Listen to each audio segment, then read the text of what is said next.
Thanks, Mr. Chairman. Madam Attorney General, let me ask you this question. Were you consulted by the White House before they deployed National Guard troops to cities in the United States? I am not going to discuss any internal conversations with the White House. You won't even say whether you talked to the White House about this? I am not going to discuss any internal conversations with the White House with you, Ranking Member. I noticed that. What's the secret? Why do you want to keep this secret? The American people don't know the rationale behind the deployment of National Guard troops in my state. The word is, and I think it's been confirmed by the White House, they are going to transfer Texas National Guard units to the state of Illinois. What's the rationale for that? Yeah, Chairman, as you shut down the government, you voted to shut down the government, and you're sitting here, our law enforcement officers aren't being paid. They're out there working to protect you. I wish you loved Chicago as much as you hate President Trump. And currently, the National Guard are on the way to Chicago. If you're not going to protect your citizens, President Trump will. I've been on this committee for more than 20 years. That's the kind of testimony you expect from this administration. A simple question as to whether or not they had a legal rationale for deploying National Guard troops becomes grounds for a personal attack. I think it's a legitimate question. It's my responsibility. She refuses to answer as to whether she had any conversation with the White House about deploying national troops to my state. That's an indication, I'm afraid, where we are politically in this place. Let me ask you another question. I want to, if you will, hold on a second. Make sure I got the right page of facts here. You testified under oath when you last before this committee that before your appointment to Attorney General, you had served as a representative of some sort for the royal family of Qatar. There was an issue that came before you in May when President Trump accepted a $400 million luxury jet from the royal family of Qatar for temporary use as Air Force One before it's permanently gifted to the Trump Presidential Library Foundation. The Constitution unequivocally bestows on Congress the power to control whether any officer of the United States, including the President, may accept a gift, quote, from any king, prince, or foreign state, end of quote. And this gift clearly violates the statutory regime enacted by Congress. You've refused to answer a letter I sent to you 5 months ago asking the legal rationale you relied on to advise President Trump to accept this unprecedented gift from your former legal client. Can you make a promise today that you will disclose that? Disclose what, Ranking Member? I assume there was a letter or some sort of statement from your office to the White House to advise them that you felt it was permissible? First, to address my role with Qatar, as I addressed with you during my confirmation hearing, I disclosed it in my SJQ. In private practice, I worked for Qatar for anti-human trafficking for the World Cup. That was my only involvement, and I made that very clear, and I'm very proud of everything I've done with anti-human trafficking. Obviously, in preparing any advice for the President on a jet or anything else, we consult with the Office of Legal Counsel. The confidentiality applies to their input as well. And Chairman, if you would approve and vote to approve, as Chairman Grassley said, excuse me, Ranking Member, as Chairman Grassley said, my employees, we would answer your letters a lot faster, yet you're stalling them at every stop. And to go back to your previous question, your city has a murder rate 5 times higher than New York's. 571 homicides last year. If you were serious about protecting your people, you would be asking this administration for help. You're saying that we're coming into your state and your city. We're there to help make America safe and Illinois safe, whether or not you want to. I believe cutting federal grant programs to law enforcement in my state and across the nation does not make us any safer, and you've done just that. You've supplanted that decision by sending in National Guard troops to California and other places. That is a situation where the governors have not asked for that help. If you truly wanted to do this on a bipartisan basis, you wouldn't defy a governor, you would work with them. I'm prepared to do that. I'm prepared to work with this administration. But cutting these grants to law enforcement does not make us any stronger as a nation or give us the tools we need to reduce crime in Chicago. Now, I'd just like to ask you, when it came to this Qatar situation, Did you consult with the ethics office in the Department of Justice before making your decision on this gift of a jet?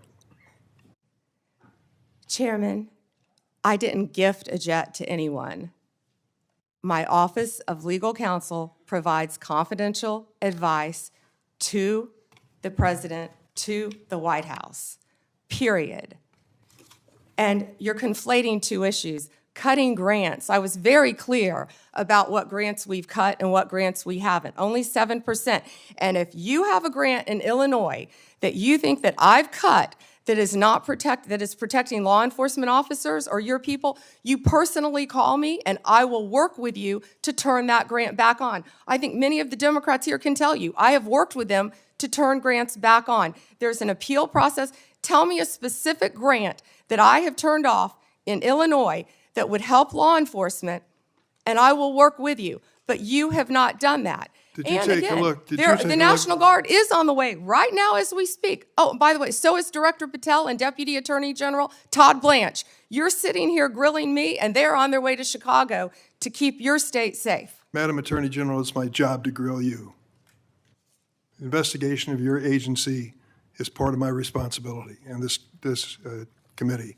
You may not like the experience, but others have weathered the storm and answered questions in a respectful manner. Can you tell me the grants, Yes. Ranking Member, please? Take a look at the president's budget on HIDA grants. What happens to it in his proposed budget?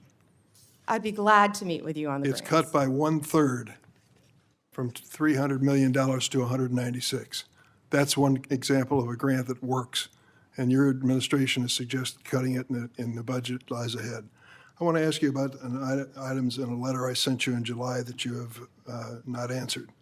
In February, you made a public claim that the Epstein client list was, quote, sitting on my desk right now for review, end of quote. You then produced already public information and no client list at a major media event hosted at the White House. Attorney General Bondi, why did you publicly claim to have the Epstein client list waiting for your review and then produce nothing relevant to that claim? Senator Durbin, if you listen to my entire clip on that, I said I had not reviewed it yet, that it was sitting on my desk along with the JFK files, the Martin Luther King files, and I said I had not yet reviewed it. And if you see our memo on Epstein, you will see, excuse me, our memo on Epstein clearly points out that there was no client list, our July 6th memo. You also didn't let me respond to the HIDA question.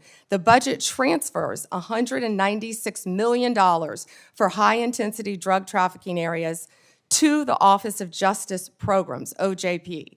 The Justice Department will continue to administer those grants under OJP in 2026.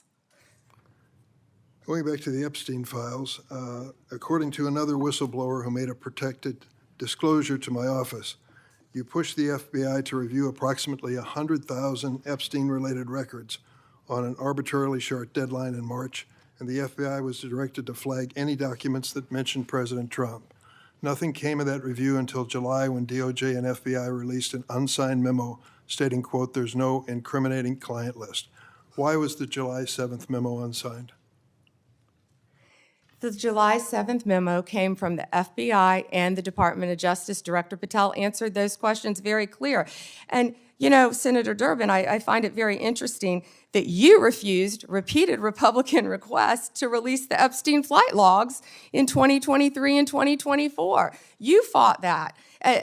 Did you take money from Reid Hoffman, campaign donations, who was a huge Epstein friend? Why did you fight for years? Why did you fight to not disclose the flight logs, Senator Durbin? I can tell you I did not refuse. One of the senators here wished to produce those logs, and I asked her to put it in writing, and she never did. Yeah, I think Senator Blackburn would quarrel with you on that. But Well, that's I will up to the quarrel two with of you as to Reid, somebody that you mentioned I never heard of. Reid Hoffman. So who gave the order to flag records related to President Trump? To flag records for President Trump? To flag any records which included his name. I'm not going to discuss anything about that with you, Senator. Eventually, you're going to have to answer for your conduct in this. And you won't do it today, but eventually you will. I yield, Mr. Chairman. I got to Mr. interject Chairman? something here. Mr. before I Chairman. get to Pam. Mr. Chairman, since Senator Durbin referred to me, I would really appreciate the opportunity to correct the record. Proceed. Because Senator Durbin knows I repeatedly asked for those flight logs. I brought up the subpoena. You even shut down the committee because you didn't want that, and you know I submitted that in writing, and you continue to misrepresent that, and I am not going to let that record stand. Okay, Mr. Chairman, go ahead, Senator Durbin. I just want to make it clear that the reason the committee business ended was that your side invoked the 2-hour rule. Point number 2 is I asked you if you wanted any documents like flight logs to put it in writing. You never did. Yes, sir, I did, and your staff knows that I did. No, We'll submit, once again, Send me a copy of the that, information to you. We've done that several times, but we'll be happy to, once again, send it to disagree. you. I think your staff doesn't show that to you. Well, as I started to say about the emolument clause, and Democrats bringing that up in regard to Qatar, back in March of 2016, they didn't care anything about my bringing up the emolument clause in regard. I wrote to the Obama Justice Department. That letter was based on Secretary Clinton's 2009 to 2013 financial disclosures when she was Secretary of State. Those disclosures showed that her husband participated in at least 62 events with foreign states. Some of those were speaking events with connections to foreign governments, and